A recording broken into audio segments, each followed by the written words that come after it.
and subscribe Kendrabindu TV, and don't forget to hit bell icon so that you can never miss any update from Kendrabindu. Keep loving and keep supporting. Thank you so much. Dimstek, Excellencies, ladies and gentlemen, Namaste and good afternoon. It is a great pleasure to be in the beautiful and historic city of Kathmandu to participate in the 4th Bimstek Summit. I have the honor to convey the greetings of His Majesty the King to this august gathering and his best wishes for the success of the summit. I wish to express deep appreciation to the government and people of Nepal for the warm welcome and gracious hospitality extended to the Bhutanese delegation and the excellent arrangements made for this important summit. Our appreciation is due to Prime Minister Oli and the Nepalese government for the excellent stewardship of our organization, despite the challenges that Nepal faces in recovering from the devastating earthquake of 2015. I'm confident, under the able guidance of Prime Minister Oli, our deliberations will further add momentum to this regional organization to forge ahead for the benefit of our people. Excellencies, I would like to place on record my deep appreciation to the government of Myanmar for the hosting of the 3rd Bimstek Summit at Naypyidaw in March 2014 and the government of India for the Bimstek Outreach Summit in October 2016 at Goa. I wish to take this opportunity to acknowledge and commend the service rendered by our First Secretary General, Ambassador Sumit Nakandala of Sri Lanka, and wish him every success in his future endeavors. I welcome his successor, Ambassador Sahidul Islam of Bangladesh, and assure continued support and cooperation to him of the Royal Government in furthering the goals of Bimstek. We are meeting today following the loss of a great leader and a towering statesman from our region. The former Prime Minister of India, late Shri Atal Bihari Vajpayee, distinguished himself in the service of his nation and will be fondly remembered for fostering friendship and cooperation in the region and beyond. The people and the Royal Government of Bhutan joined the people and Government of India in mourning this great loss. Excellencies, my country is on the cusp of our 3rd parliamentary elections.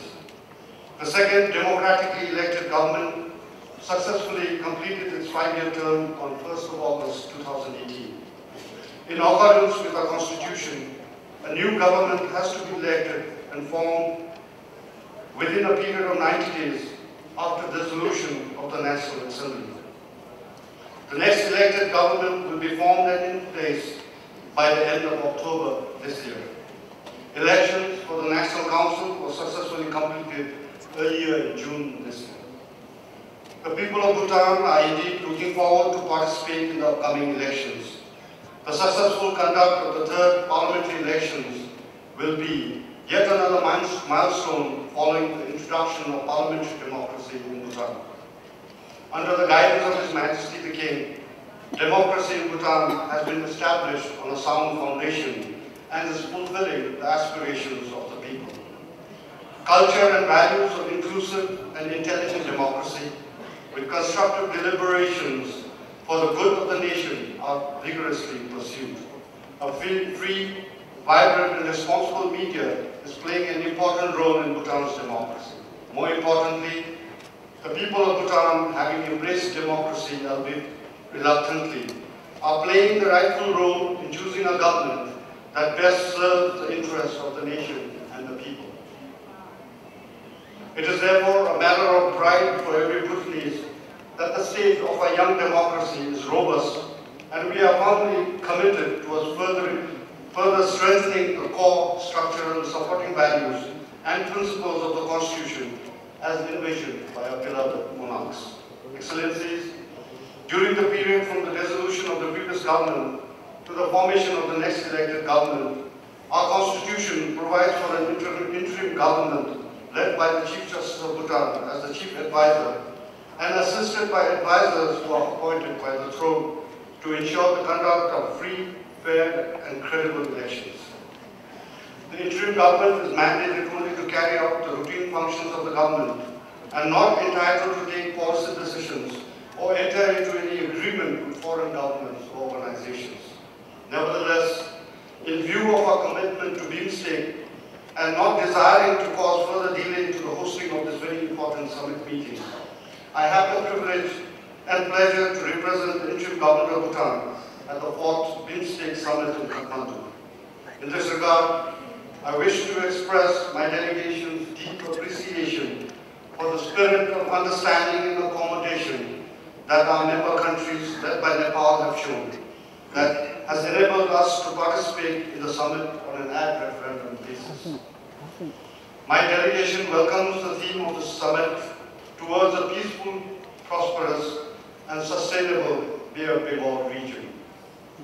It succinctly encapsulates the aspiration of our organization, our countries, and our people. For there can be no prosperity without peace and stability. Peace and stability is essential for implementation of any poverty alleviation and sustainable development programs.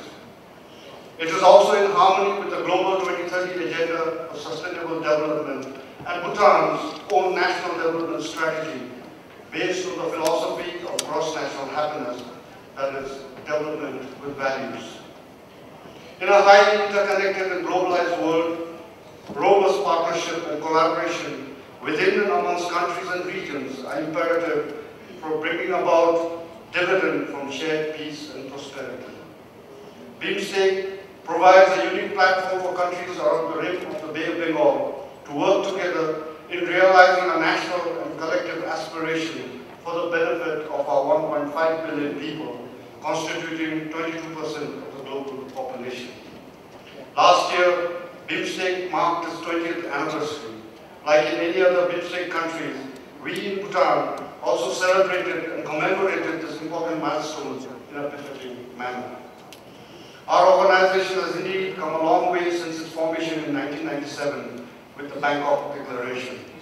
Shared geography, history, culture and values provide a compelling setting for us to work together for our common good.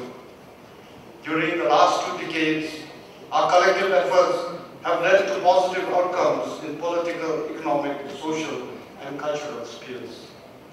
While all of us agree that we can and must do more, we also recognize that there is a need for more coherence in our actions.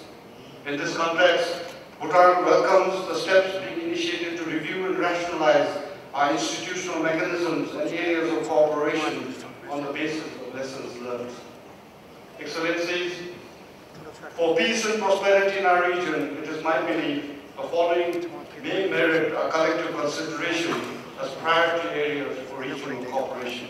First, we need to promote and increase trade within the region.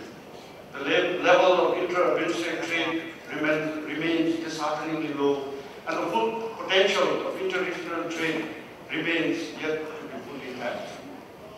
Without economic integration, it would be difficult to bring about shared prosperity. While we have made progress on the BIMSTEC free trade area, it is imperative that we work towards finalizing the free trade agreement at the earliest.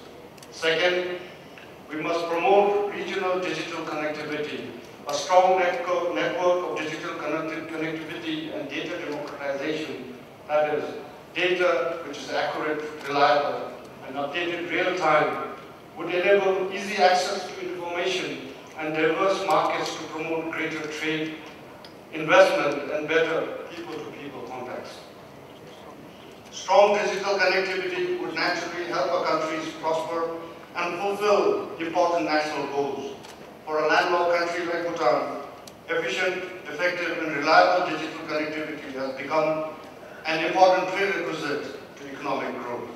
Third, for a peaceful and stable BIMSTEC region, we need to address security threats through dialogue and cooperation. In this regard, in addition to the ongoing cooperation on counterterrorism and transnational crimes, Bhutan welcomes the initiative of India to conduct a joint counterterrorism exercise later in the year. Fourth, culture, in my view, is the foundation for regional understanding and collaboration. Given our mutual affinity to religion, rich cultural heritage and traditions, Cultural exchanges, besides promoting tourism, must become an important avenue to promoting people-to-people contact. In this regard, Bhutan welcomes the offer made by Bangladesh to host the second BIMSTEC Cultural Ministerial Meeting and BIMSTEC Cultural Festival 2018. We are hopeful that these two important events on culture will expedite an early implementation of the Paro Declaration. Fifth, as a small mountainous country, vulnerable to the extremes of climate change, environmental degradation and natural disasters, Bhutan's commitment to preservation and protection of the environment is reflected in the Constitution and the creation of an extensive protected area comprising of national parks and biological corridors, which comprises 51% of the 72.6% total area under forest cover. There is a huge potential for us to share experience, learn from each other, and identify ways and means to help each other, particularly during times of major natural disasters. Establishment of a disaster management center in the region could be meaningful and useful in coordinating timely support that is critical to saving lives. On behalf of His Majesty King, government and people of Bhutan, I offer my humble prayers for those who lost their lives in the tragic and devastating floods in Kerala, and for the thousands who are still struggling to cope with the aftermath of the tragedy. In conclusion, I remain confident that Summit will provide the much needed impetus for our organization to grow and become an effective regional grouping that can harness our full potential and deliver on our common aspirations. Bhutan remains fully committed to the BIMSTEC process and will continue to contribute towards realizing its objectives for shared economic growth, prosperity, and happiness of our people. I offer my good wishes for the success of this summit. Dhanyavad. Thank you.